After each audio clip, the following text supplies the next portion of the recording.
vous présente une interface graphique que j'ai constituée à partir du logiciel MATLAB.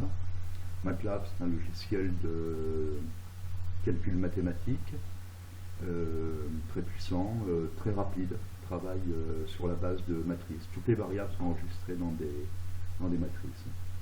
C'est pas un logiciel libre, mais on peut considérer qu'au vu de sa puissance, de la diversité des possibilités qu'il offre, la qualité de ses sorties graphiques quand elles sont bien maîtrisées,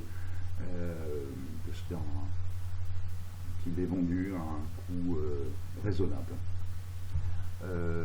Nous avons une fenêtre principale qui permet d'afficher les spectres. On a donc possibilité de choisir le répertoire de travail. Donc là, je choisis les spectres enregistrés dans la base de données Arras pour le mois de février 2016. Et ouverture donc d'un spectre. On va prendre le premier, un spectre de expert réalisé par Juan Guaro, qui s'affiche donc immédiatement dans la fenêtre principale, avec ajustement automatique des ordonnées et des abscisses. Il faut noter que MATLAB possède une fonction intégrée de lecture des fichiers FIT, ce qui facilite le travail. Une fois qu'on a donc ce premier résultat, nous avons bien entendu la possibilité d'ajuster les différents paramètres de la sortie graphique. L'échelle des longueurs d'onde, possibilité bien entendu de modifier la distance entre les différents marqueurs. On peut garder 500, c'est le format le plus correct pour un spectre basse résolution. Possibilité bien entendu d'agir sur la même façon sur les échelles des intensités, avec bien entendu également choix de la distance entre les marqueurs. On va conserver 5, c'était un très bon choix initial. Voilà. À partir de ça, on peut également ajuster le titre, de façon, là par exemple à Expert, à avoir la représentation correcte pour Expert, éventuellement modifier la résolution. À partir de ça, on ajuste la taille de la sortie graphique. Donc là, 600 par 250. Format que j'utilise pour la lettre d'information mensuelle. Et à partir de là, imprimer le spectre.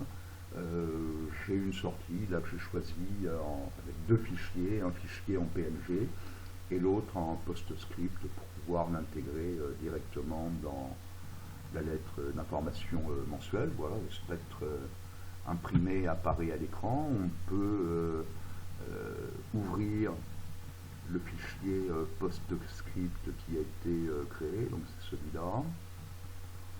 Il faut plus de temps pour ouvrir le fichier que pour le créer. Et donc voici ce que l'on obtient, une sortie qui est extrêmement propre. Voilà, tout y est, c'est convenable. Et bien entendu, en PostScript, l'intérêt c'est que, compris avec une modification d'échelle, on garde une qualité qui est parfaite. Donc là on va refermer, revenir donc à notre interface. Nous avons la possibilité de construire une échelle dilatée sur le spectre là, qui fait apparaître donc à la fois le spectre principal. Ici on va choisir 30, voilà, non, c'est 35, pardon, voilà, parfait. Et donc de faire un agrandissement de façon à faire apparaître en gris clair une échelle dilatée pour l'axe des intensités, avec là, on voit par exemple l'arrêt O3 5007 et Hélium 1 5016, qui sont bien séparés sur ce spectre de Juan-Guaro. Bien entendu, possibilité d'imprimer également. Donc là, je rajoute un petit un suffixe, de façon à ne pas écraser le premier spectre que nous avons sur lequel nous avons sorti un graphique. Voilà. On peut ouvrir un deuxième spectre basse résolution obtenu là par David Boyd. Donc c'est un spectre qui est calibré en flux. Nous allons le rétablir un 1. Ici, lui donner une échelle 1, moins 10, 0, 2, moins 10. Voilà, même un peu plus. 0,15, voilà, aucun problème. On a toujours la dilatation du spectre, on peut l'annuler, ou au contraire la rétablir. Donc là, on ajuste bien entendu le titre pour avoir quelque chose qui est parfait, voilà. Au lieu, bien entendu, d'intensité relative, on va lui mettre un flux. Voilà, et sortir donc le graphique. Donc voilà pour cette première partie. Pour la deuxième partie, je vais choisir également un spectre de Expert que j'ai obtenu donc avec un spectro-échelle. Lui rétablir bien entendu une échelle qui est correcte, voilà. Ici, pas de signal en dessous de 4200, donc voilà, on va lui mettre 4200. Et à nouveau, écoutez, peaufiner les réglages sur le titre,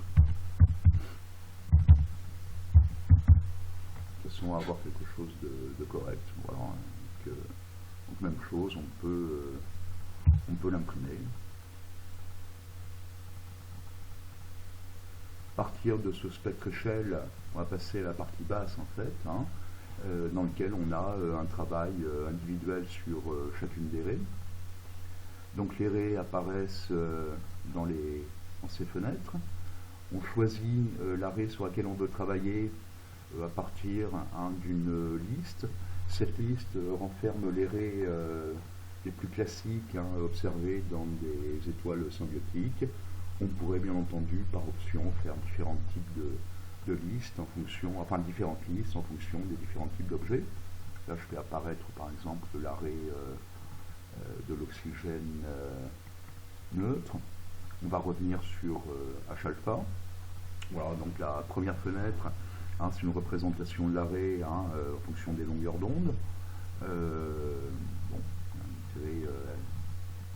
Certain intérêt, mais la fenêtre qui va nous intéresser le plus, c'est de représenter l'arrêt en fait, en fonction de la vitesse radiale, ce que l'on obtient dans cette fenêtre, avec la possibilité de modifier l'échelle des abscisses. Voilà, on va avoir quelque chose de plus correct là en choisissant 1000, plus ou moins 1000 km par seconde, avec ici apparition du profil et puis une déformation là, sur la partie bleue de l'arrêt à la base. Voilà, et bien entendu, différents ajustements possibles au niveau de l'échelle, et puis la possibilité de rajouter éventuellement, si c'est nécessaire, une correction de vitesse héliocentrique. Dans le cas de ce spectre, ça n'est pas nécessaire, dans la mesure où il a déjà été corrigé au niveau du traitement de la vitesse héliocentrique qui apparaît là. Bon, écoutez, là tout est correct et donc on peut passer, toujours après avoir choisi la taille du graphe, on passe à l'impression. et on obtient donc une sortie de l'arrêt individualisé en PNG et en PostScript. Sur la droite, nous avons une fenêtre qui permet de faire apparaître en fait une comparaison entre différentes raies et en choisissant donc les raies. Bon, donc là ici les 3 raies de Balmer, hein, et possibilité bien entendu d'ajuster l'échelle des intensités en fonction de ce que l'on souhaite obtenir. On peut augmenter un peu encore, voilà, parfait.